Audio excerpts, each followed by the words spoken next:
These are 10 books or series that I think will get you out of a reading slump. I have both Get a Life, Chloe Brown and Act Your Age, Eve Brown by Talia Hibbert.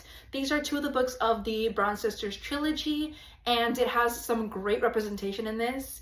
Act Your Age, Eve Brown has two characters on the autism spectrum, and Get a Life, Chloe Brown, she has a chronic illness. These were so fun and fluffy, super quick reads to read through, and I love them to death.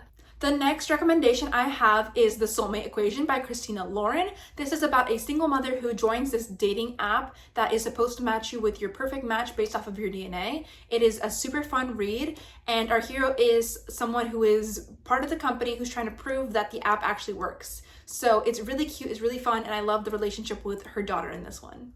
Next up, I have Heartstopper by Alice Oseman, and this is about the relationship of Nick and Charlie, who are two teenagers that have their first love with each other. They're just getting to know each other, and they are figuring out things about their identity. It's super cute and sweet. I highly recommend it. Next, for contemporaries, I have A Man Called Uwe by Frederick Bachman. This is about this old curmudgeon, grumpy man who ends up thinking about ending his life. There's a lot of trigger warnings in this one, so I recommend checking them out before reading it. But he ends up becoming involved in these new neighbors' lives, and they really try to get him back out of his shell and get him socializing again. It's a very heartwarming read, but it's also a very sad one too. Next, I have I'm Glad My Mom Died by Jeanette McCurdy. I will recommend this one always, forever, on the hilt for this one.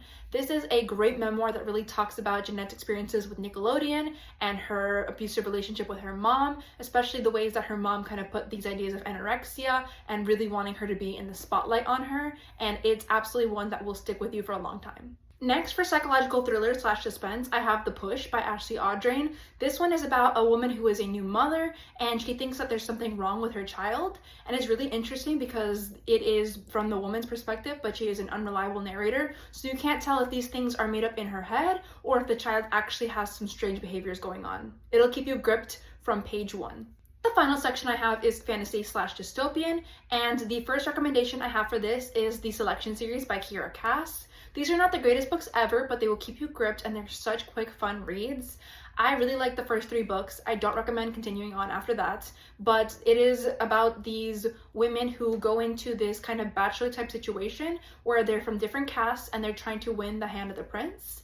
I really like this one. I think that you will have a fun time with it. It's a super sweet, just beautiful romance. It is like The Hunger Games meets The Bachelor.